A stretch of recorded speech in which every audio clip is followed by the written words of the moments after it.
Nazio, retired Air Force Special Operations Commander. Glenn, as you're looking at this map, and this is every defender's dream and obviously every invading army's nightmare, what does it tell you, 3 weeks that the Israelis have had to launch special operations into Gaza? Have they decided now that everything that can be done with special operations has been done and now they have no choice but the full ground invasion?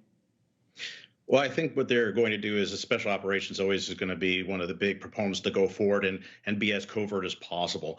But one of the things that you're seeing communications that are impacted. So the IDF is definitely going to jam communications, and you're seeing that occur across the city.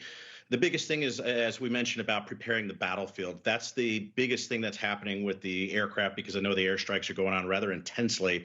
And what they're doing is they're disrupting the command and control centers. They're disrupting their, their ammunition storage areas and trying to get into any entry points of those tunnels. But as you mentioned, it's very difficult to get that big command and control center underneath a hospital without causing damage. I think these are significant probes to see where Hamas is, so IDF can plan that and go in very effectively.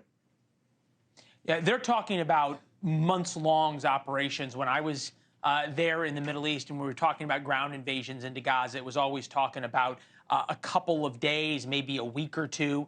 And the Israelis are in a catch-22 situation, right? Because you've got 200 hostages likely underground. We're going to look there. So we've got the Gaza metro system. You can see how many hundreds of miles of tunnels. We'll take you inside one of these tunnels. This is actually video from Hamas, and you can see some of these tunnels aren't big enough to be able to turn around in, and they go from building to building. So fighters can launch attacks from one building, go down over to another building, and then pop back up.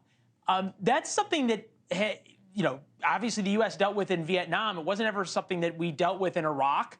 How is it possible even to fight against an enemy like that?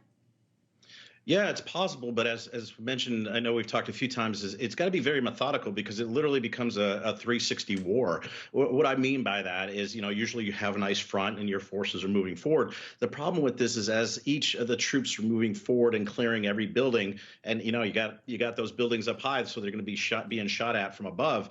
But you have the tunnels where after you pass an area, you're going to have to occupy it. And the reason for it is, if somebody has a tunnel that you happen to miss and pops out behind you, you got to make sure that you have the troops to carry your, cover your six, cover your back. And that's going to be very difficult in this area. So it's going to be very interesting of how IDF takes care of this. But it's, as mentioned, it's a very dangerous, very dirty area. You don't know where these tunnels are going. You don't know where they're popping out at, and they could be hidden underneath anything. So it is a tough, dangerous event that IDF is facing in this tunnel issue. Yeah, D-Day now, probably H-hour plus 2 or 3 hours. They went in just as darkness began. And the Israelis have an advantage, right, Glenn? It is that they can operate at night with combined arms in a way that Hamas can't, although they've gotten better at it.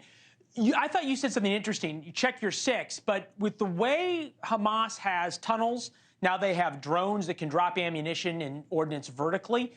Your six becomes 360 degrees. It's not just watching your rear. We now have the graphics working. I want to show you Shifa Hospital.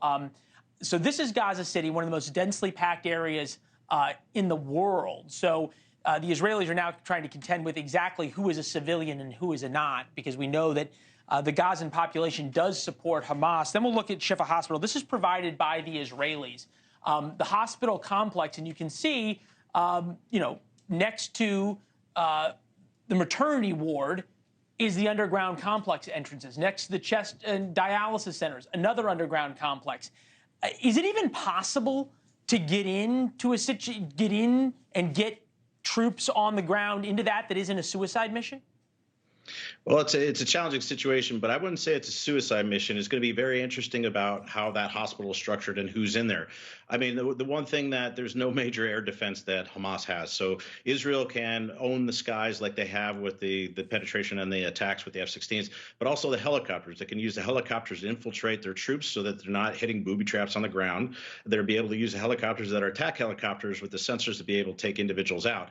But they're going to have to get into those environments to clear it. Like I said, they could use a bomb, but I'm sure Hamas is the hospital loaded with patients just to use that as human shields.